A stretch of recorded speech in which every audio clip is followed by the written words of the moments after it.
Bonjour éclaireur pour vérité, bonjour à tous mes condisciples de la meilleure des classes.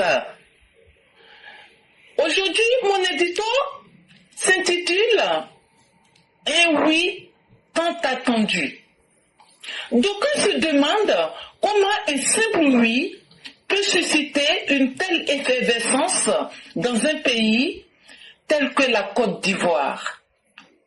Ces gens-là ignorent le contexte socio-politique qui y prévaut. Nous ne sommes pas des amateurs de la chose politique. Nous sommes même devenus des pros de la politique. Car nous avons compris que la condition sine qua non de toute vie apaisée reste la paix, simplement.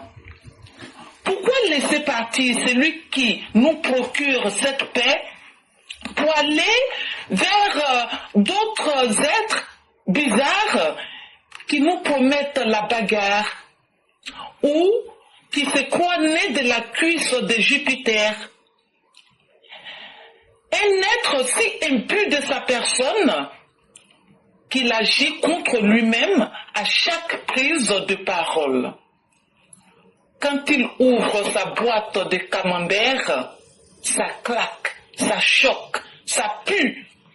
Et il finit lui-même par faire pitié. Écoutez, je vous traduis un bout de son discours guerrier tenu face à Alain Foucault. Voilà ce qu'il aurait pu dire. Écoutez-moi. Deux de mes concitoyens me jugent. Moi, leur frère, en des termes irrévérencieux.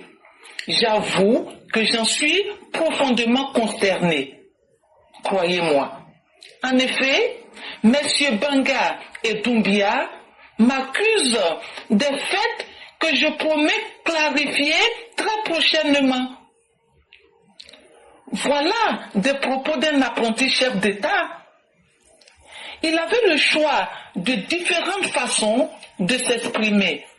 Mais il a préféré la façon la plus abjecte, s'attirant par la même occasion la furie du peuple. Un peuple qui vit si bien dans la paix.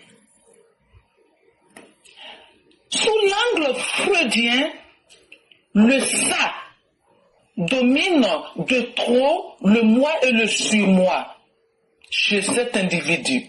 Or, le ça est le champ de la bestialité, de la pulsion agressive de l'esprit d'une personne.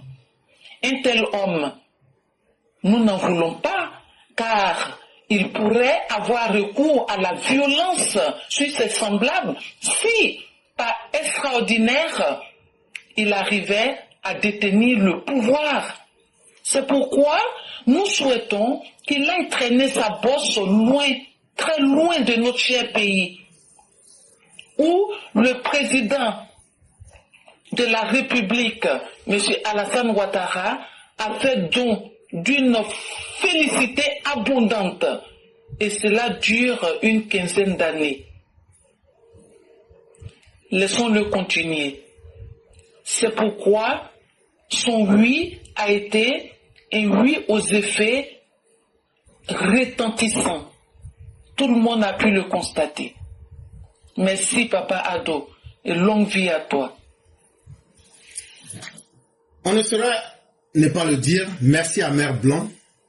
Cela fait pratiquement 60 mois. Elle fait des éditos pour nous. C'est pas chose facile, chers tous. Et quelle beauté des textes. Et ce qui me plaît surtout, c'est que personne ne peut utiliser sa condition pour dire, comme je suis une femme, elle vient aujourd'hui de tracer une voie. Sa maîtrise de la langue française, son courage, son abnégation face à la vie. Elle ne compte que sur elle-même. Elle a eu un parcours bien tracé. Et une mère qui se met au niveau de ses enfants pour toujours, chaque jour nous apporter la connaissance. Un sacrifice énorme. Et elle a fait des émules. Quand je vois Mère Sali Kone, quand je vois plusieurs de nos mères qui sortent avec détermination, des Djeneba Fofana et autres.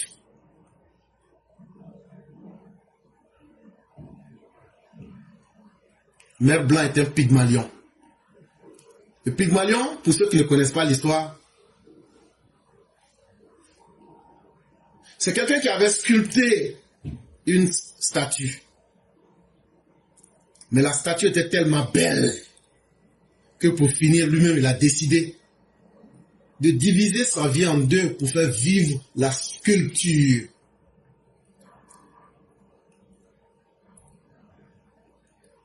Et vraiment, c'est tellement beau que nous, que les gens le veuillent ou pas, on a laissé des traces, comme le président Ouattara. On a fait, on a cru, et on sera jugé. Mais nous n'aurons jamais honte, nous n'aurons pas peur. On a lutté contre la médiocrité. Et petit à petit, les Ivoiriens commencent à voir la réalité. Merci beaucoup, Mère Blanc. Merci à tous ceux, toutes ces têtes qui viennent nous instruire chaque jour. Quant à Chaka Diop, il peut aller faire ses exercices au Sénégal, à Dagana.